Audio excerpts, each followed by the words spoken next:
There's a secret to this spot. 162 years ago, a journey began here that would end up spanning all of London and the whole world, taking billions of us along with it. This is the start of the world's first underground railway. Where better to start our first journey of the month? Today I'll be travelling from here at Paddington to Farringdon at the other end of the former Metropolitan Railway, the oldest section of today's tube map. Along the way we'll discover why multiple stations share the same name, explore some long abandoned sections of stations, and go behind the scenes with the newest member of Grandad Metropolitan's extended family. Actually, we need to make a quick connecting journey first, a journey through time. This had better be bigger on the inside. So, it's 1838.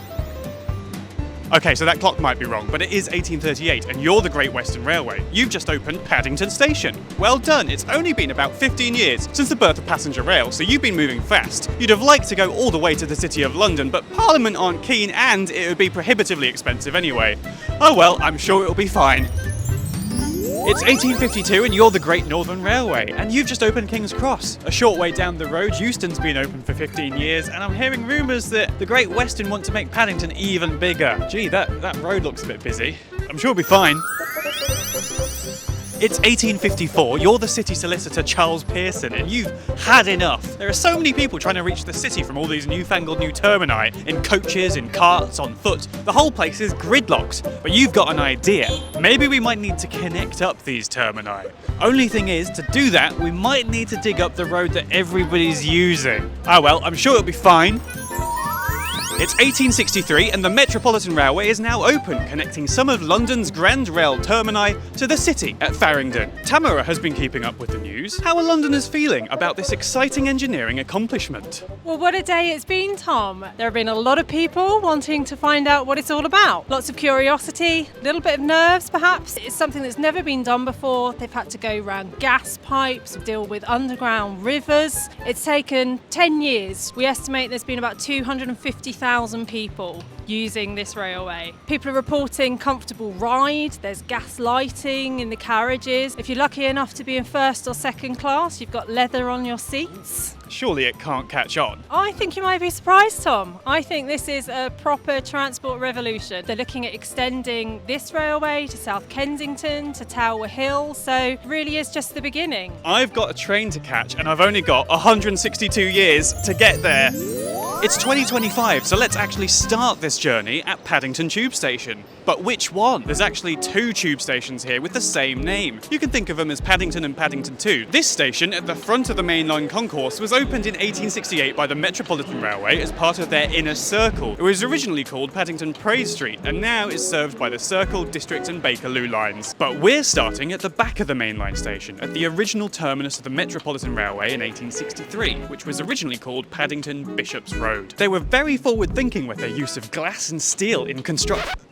No, hang on. This station was rebuilt in 2012. But the etchings in the window reference the designs in the roof of Brunel's magnificent train shed beyond. One thing you might have noticed is that the Metropolitan line doesn't actually call at Paddington. I'm on the Hammersmith and City, which used to be its own branch of the Metropolitan line until 1990, when it gained its own ham-coloured identity. Coming outside at Edgware Road, you can see the name of the Metropolitan Railway around the top of the station building. Funnily enough, it's the only subsurface line not to call here today. Meanwhile, if we take a short trip under the A40, Edgware Road, once again we've got two stations with the same name, this one having opened 44 years after the first. Unlike at Paddington, this was built by a completely different company, the Baker Street and Waterloo Railway. Their line is now known by the more memorable moniker, the Water Street line, the Bakerloo line. See, the early history of the London Underground is of a variety of companies racing to build lines and stations, not thinking about connecting things up in an integrated way. It's why there's two sets of Northern Line platforms at Euston, or why Bayswater and Queensway are so close together without being linked. It wasn't until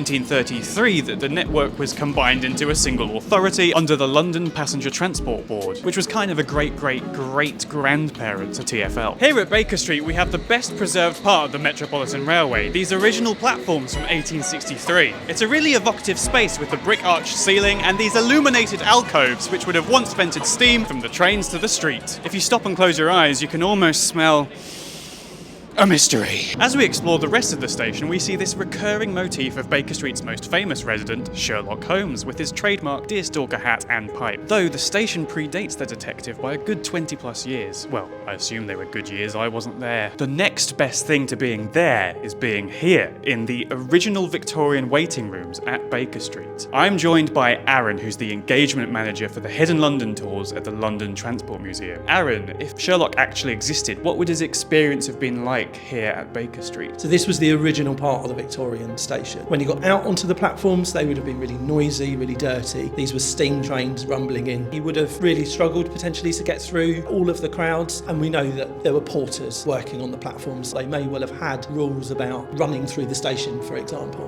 When we do our tours here of Hidden London, we start off in spaces like this in the Victorian areas, but we do go much deeper. How can other people see spaces like this? We run tours of this station throughout the year, and the Hidden London programme extends to 12 physical sites. We've got an array of tours that delve into different aspects of the history of the Underground. Go onto the London Transport Museum's website and you can book tours there. Here at Great Portland Street, there are also elements of the original 1863 platforms, though when the station opened, it was originally called Portland Road. Obviously, at some point, the road passed the threshold for greatness, so good for them. At Euston Square, you'll note that the heritage signage on the platforms references the Metropolitan line and the Circle line, but no mention of the Hammersmith and City. Just another reminder, it didn't exist until 1990. We've reached King's Cross, though St Pancras didn't exist until 5 years after the Met arrived. These are some of the most modern platforms on the route, but they aren't the originals. They do still exist here, but they're now boarded up. This was the former Pentonville Road entrance to the tube station, which was the fastest way to the Victoria line, but in a former life it was the site of the Victorian line I'm covering today. You can still see where the former platforms used to be when you take a Thameslink train between St Pancras and Farringdon. But we're not going that way, we're going to finish the original route into the beautiful Farringdon station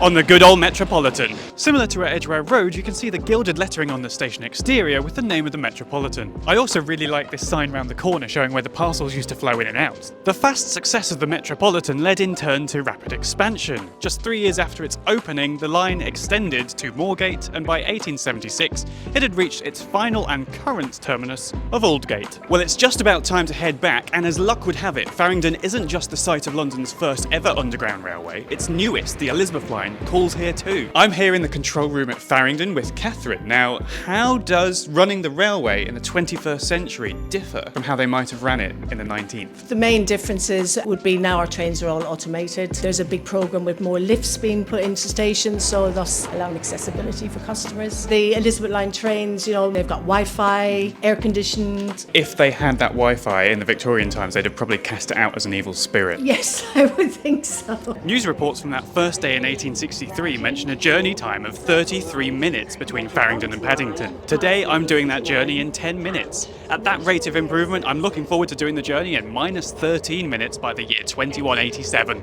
Thank you for joining me on the route that inspired public transport networks around the world. It's perhaps no surprise that cities like Barcelona, Budapest and Paris all named their systems the Metro. On their behalf, thank God that the first line here wasn't the Bakerloo. I mean, welcome to Tokyo. Please enjoy our wonderful transit system, the Tokyo Loo.